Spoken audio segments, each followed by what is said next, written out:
Hi friends, నా పేరు Nagesh. BC reservation అంశంలో బీసీ సంఘాల నాయకులు బంద్కు పిలుపునిచ్చారు.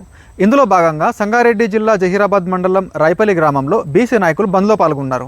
ఈ సందర్భంగా వాళ్ళు మాట్లాడుతూ 42% రిజర్వేషన్ను 9th షెడ్యూల్లో చేర్చాలని కేంద్ర రాష్ట్ర ప్రభుత్వాలను డిమాండ్ చేశారు. 42% రిజర్వేషన్లు జై బీసీ, ఎస్సీ ఎస్టీ బీసీల ఐక్యత, ఎస్సీ ఎస్టీ బీసీల ఐక్యత. బీసీలకు 42% రిజర్వేషన్లు అమలు చేయాలని కేంద్ర ప్రభుత్వాన్ని గట్టిగా డిమాండ్ చేస్తూ ఉన్నాం. రాష్ట్ర ప్రభుత్వం అసెంబ్లీలో పెట్టిన 42% జీవోను అన్ని పక్షాలు ఆమోదించినాక 9వ షెడ్యూల్లో పెట్టాలని రాష్ట్ర ప్రభుత్వాన్ని కూడా డిమాండ్ చేస్తూ ఉన్నాం.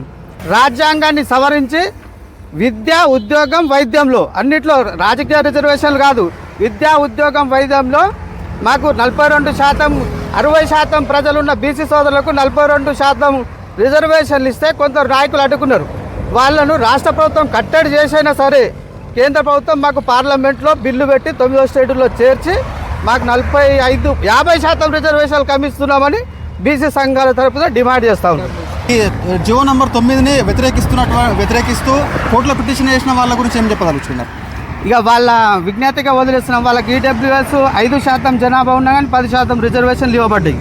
మరి మాకు 60% ఉన్న బీసీలకు 42% ఇస్తే కొందరు సంఘ విద్రోహ శక్తులు అనుకోండి, కొందరు అగ్రవర్ణాలు అనుకోండి, వాళ్ళు గిట్ట తనకు ఇప్పుడు వ్యతిరేకులు నోటికాడ ముద్ద బీసీలకు వచ్చినందుకు మా 42%కి మద్దతు ఇవ్వాల్సిందని విజ్ఞప్తి చేస్తున్నాం.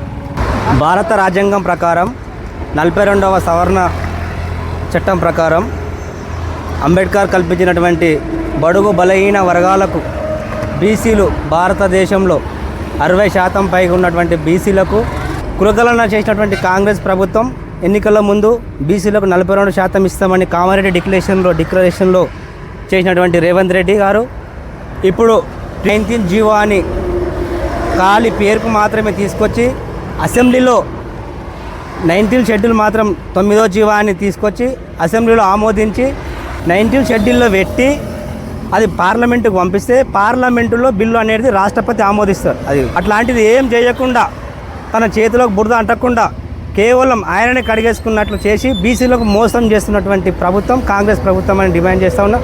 ఇది కాంగ్రెస్ ప్రభుత్వమే కాదు, కేంద్రంలో బీజేపీ ప్రభుత్వం కూడా ఉంది. దానికి రాష్ట్ర కేంద్ర ప్రభుత్వాలు సహకరించి బీసీలకు ఉద్యోగ, రాజకీయ, వైద్యం అన్నిటిలో 42% కల్పించే వరకు కొంతమందికే సొంతమైపోయింది. వలసలతో నడిగడ్డ బ్రతుకు ఆగమైపోయింది. తిరుగుబాటు జెండెగరలేకనే మార్పు మాయమైంది. పలిసి నోడి కుట్టెరుగలేకనే బానిస బతుకు